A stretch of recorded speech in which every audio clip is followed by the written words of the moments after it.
મિત્રો 8 ભાગ્યા 9 બહુ જ અઘરો લાગશે જોઈને પહેલી વખતમાં કે ભાગ કેવી રીતે ચાલશે પેપર ઉપર. તો આના માટે કેલ્ક્યુલેટર વગર આપણે કેવી રીતે સોલ્વ કરીએ જોઈ લઈએ. ચલો, તો 9 જ્યારે એવી રીતે 12 હોય ત્યારે સૌથી પહેલાં તમારે મોટી રકમ 12 હોય તો અહીંયા આગળ તમારે 0 મૂકીને એક પોઈન્ટ મૂકી દેવાનો. અહીંયા તમને એક હક મળે છે કે તમે નીચે એક 0 મૂકો, માટે આપણે અહીંયા આગળ એક 0 મૂકી દઈએ. બરાબર. હવે અહીંયા આગળ આપણે ભાગ કેવી રીતે ચલાવીશું? 9 × 8 = 72 એટલે 9 × 8 = 72. બરાબર. વધ્યા કેટલા? 80 માંથી 72 જાય તો 8. બરાબર. ફરી આપણે અહીંયા ગાડી 0 મૂકી શકીએ છીએ. ઉપર કશું જ નથી મૂકવાનું કારણ કે તમે ઓલરેડી 0 અને પોઈન્ટ બંને મૂકી દીધા છે. તો આપણે અહીંયા ગાડી 0 મૂકીશું. 9 × 8 = 72. બરાબર. ફરી શું જવાબ આવ્યો? અહીંયા ગાડી 8.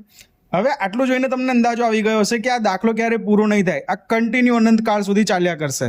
તો આના માટે શું કરવાનું છે તમારે કે જ્યારે પણ આ રીતનો દાખલો હોય ત્યારે તમારે 0 પોઈન્ટ પાછળની રકમ લખીને જે રકમ કન્ટિન્યુ રિપીટ થતી હોય એના ઉપર તમારે બાર કરી દેવાનો છે. બરાબર. એક્ઝામ્પલ છે કે આપણે રકમ આપણી થતી હોય કે 352, પાછળના બધા બગડા રિપીટ થતા હોય તો તમારે આ બગડા બધા લખવાની જરૂર નથી. જો આ બગડો કન્ટિન્યુ રિપીટ થતો હોય તો તમારે ઉપર બાર કરી દો. એનો મતલબ એ કે આ સંખ્યા અનંતકાળ સુધી ચાલશે અને આ નિશેષ છે. આ શેષ સાથે નહીં 0 શેષ સાથે નહીં ભાગી શકાય. સોરી, નિશેષ નથી આ. બરાબર. આની અંદર શેષ તમારી પાસે વધશે, દર વખતે વધશે.